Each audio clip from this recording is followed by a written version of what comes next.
Ya silakan.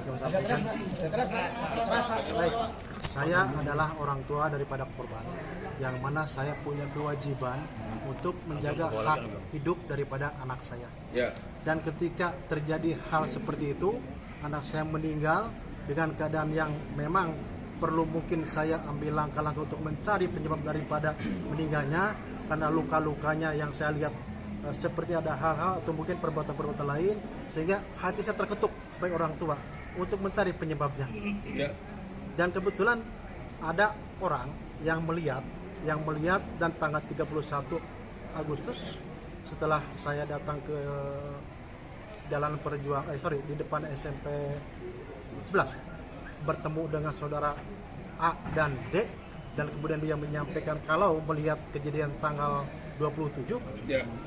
Saat itu sebagai orang tua saya punya keinginan untuk lebih mencari tahu. Oke, sebelum Bapak mencari tahu, Dede mengatakan di podcastnya si Dedi, katanya Dede itu berbohong, katanya dia berbohong karena Bapak suruh. Dia mengaku-ngaku ada kejadian, padahal benar nggak Bapak yang nyuruh? Itu tidak benar, Pak. Bapak akan laporkan ke polisi? Sudah kita laporkan. Sudah dilaporkan. Siapa yang laporkan? Siapa yang dilaporkan? Kita sudah laporkan 3 orang. Yaitu? Oke. Pertanyaan berikutnya. Sesudah Anda mulai lakukan pemeriksaan, yang bikin BAP siapa? Yang bikin penyidik reskrim, Bang. Saya cuma pelapor ketika sudah menggali sebentar 15 menit dan mereka mengakuin, kita serahkan ke reskrim yang melakukan pemeriksaan. Oke. Itu kejadiannya malam-malam. Kenapa di BAP bisa begitu jelas para pelaku mengingat motornya merek apa, siapa bonceng siapa? Itu kan udah malam-malam. Kok bisa? Apakah itu rekayasa nggak BAP-nya? Kok bisa? Ada ditulis di BAP ini, si ini bonceng si ini, merek mobilnya ini. Yang ada malah pelaku mengatakan di BAP, aku duluan yang perawanin. Ada lagi yang mengatakan, maaf, air maninya ketumpah di paha. Kok bisa sampai sedetail itu?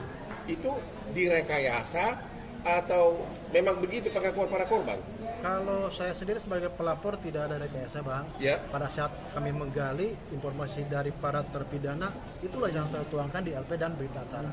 Kemudian penyidik reskrim melakukan pengembangan terhadap para terpidana tersebut yang dituangkan di berita acara. Maksud saya, apa mereka waktu itu dalam keadaan mabuk pelaku itu? Tidak, Bang. Mereka sehat. Gua batu gara-gara lu ah. Maksud saya gini Pak, kok bisa di BAP dijelaskan, yakin nggak bahwa itu Peggy yang ditangkap adalah Peggy yang kemarin? Keyakinan tentunya di penyidik, Bang, ya. Bapak sendiri pribadi? Kan Egy sama Dede kan ngadu ke Bapak kan? Jadi menurut Bapak gimana? Peggy sama Dede. Bukan? Gimana, Bang? Aib sama Dede. Jadi Aib. siap. Aib sama Dede kan sumber dari Bapak. Betul. Pertanyaannya ada 3 nih. Yang apa? Fiksi apa namanya?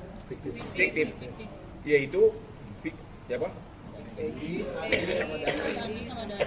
Ya terutama Peggy dulu. Siap. Menurut Bapak itu Peggy yang kemarin dia di pra peradilan atau bukan? Bicara keyakinan, karena yang saya tahu hanya nama-nama yang disebut para terpidana, Bang. Disebutkan terpidana. Dan kemudian terpidana tersebut dilakukan pengembangan pemeriksaan sama penyidik. Ya. Jadi mungkin penyidik yang lebih jelas, Bang. Oh begitu. Siap. Kalau yang 2 lagi fiksi itu nggak tahu juga Pak? Saya tidak tahu. Nggak tahu ya. Ada pertanyaan kamu ke biar puas lah, biar kita nanti gue hanya disumpah dengan berita acara. Kenapa tidak dibawa ke persidangan? Padahal mereka adalah saksi kunci. Mereka hanya tanda tangan BAP, memang menurut hukum acara boleh sambil bikin BAP disumpah, tapi tidak dibawa ke persidangan. Posisi saya hanya sebagai pelapor. Nggak tahu. Posisi saya hanya sebagai pelapor, yang mana melaporkan adanya suatu tindak pidana terhadap pelapor anak saya. Jadi nggak tahu kenapa Dede sama Aib tidak dibawa bersumpah di depan persidangan. Iya, saya tidak tahu.